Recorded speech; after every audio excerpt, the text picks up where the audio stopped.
Good evening, Nicotix is here, and in this video I'm going to show you how to complete Valley of Slaughter. I'm at one of the last stages of the pre-boss, where you need to kill a couple of the Shamans, and this event it's 3 of them.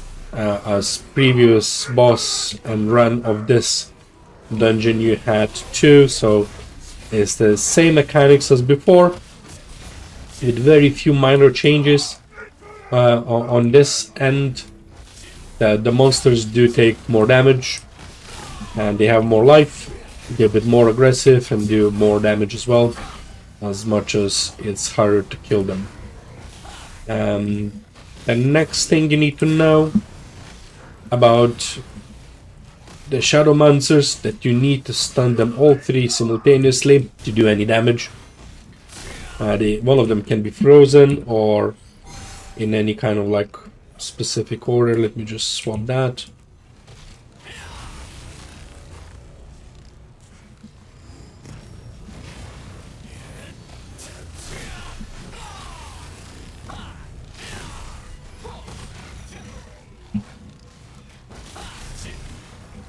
There you go.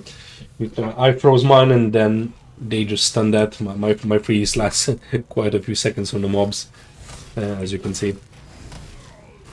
There you go, and then that's how you kind of complete this section. Just as previously, before it was 2, and in this section is just 3. Just as simple as that. Basically, just clear the bridge in here. You're a tank, you just push the mobs off the bridge. You don't have to kill them. Or you can just kill them fast. Either way works.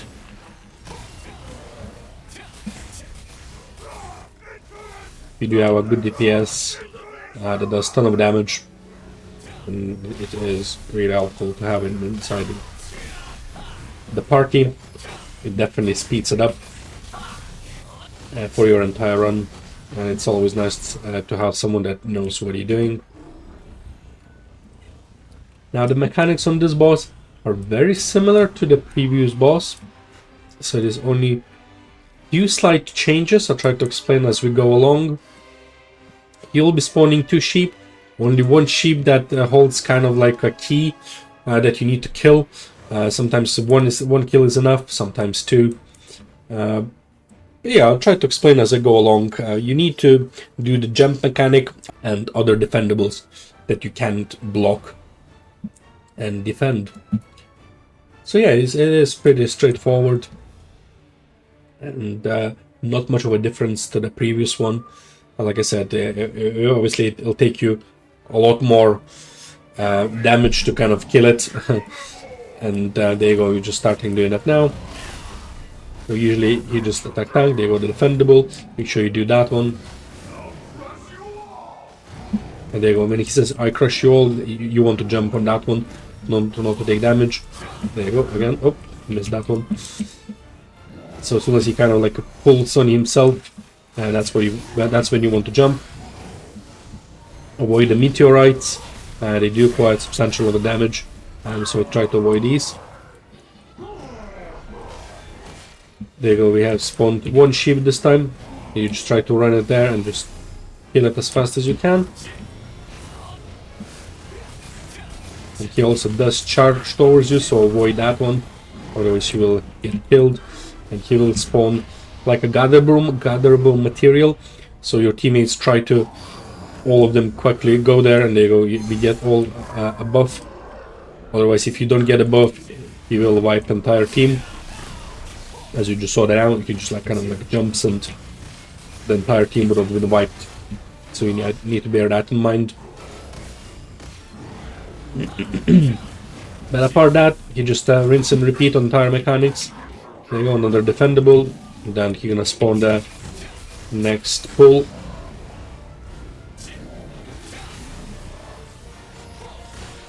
There you go. Jump. It should be another jump in a second as well. Usually does like twice of them, a couple of meteor lights. There you go.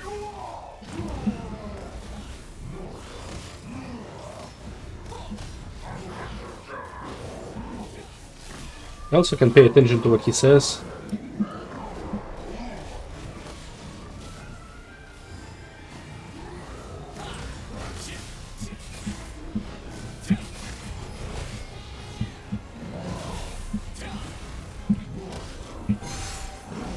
Always trying to jump in, and the more people do that, the faster we can complete this. So it's important that your team kind of like following the mechanics.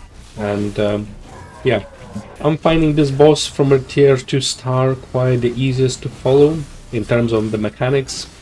These are quite straightforward and they're just repetitive, one after another. Just paying attention really of what he's doing, what he's casting, and you can avoid most of the damage from him. So it's quite an easy way for your healer kind of go through and just focus really on those that take the damage and needs to be healed. So it's quite nice and easy. You know, that was one of the jumps. Probably failed that one, but it's good. We spawn health ring. It's just triple meteorite. Okay, there's 2 sheeps. You only need to kill one to spawn the like a gatherable one. So one of them could be fake. There you go. That one is correct one. So you only need one. Yeah, that one then is not a correct one. Awesome. And then he will just jump and repeat. He will be just jumping and repeating all the mechanics onwards. From 30% he will enrage and then starts repeating everything at much faster pace. So bear that in mind as well as you kind of like, you know, pacing yourself throughout this dungeon. It also does help to have a good team.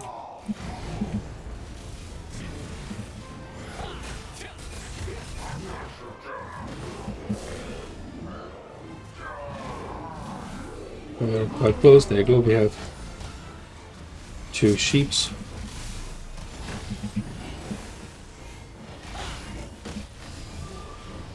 And you obviously have a time limit how long it takes to kill. And there's another sheep we might need and might not, but we are only one that provides the actual bubble, and one of them is a fake sheep. So basically one or the other sheep that provide the actual defense boost.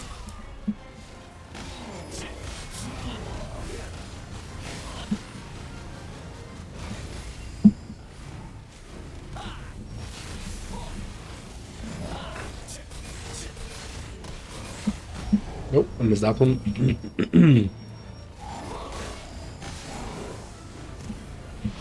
Really does help to have a good healer and a good tank to keep the aggro on a boss, because it's quite a lot of DPSs will out aggro the tank, and it could become really difficult to kind of out damage the boss.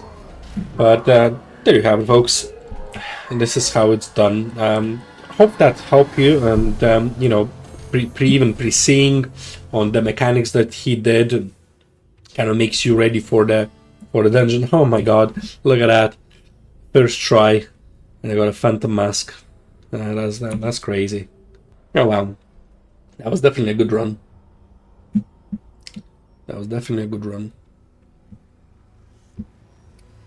Yeah, as always, thank you guys. Thank you for watching, and please do subscribe. It really helps to grow my channel. If you have any questions, leave them in the comments below. I do read and reply when I can. Thank you so much. Good night.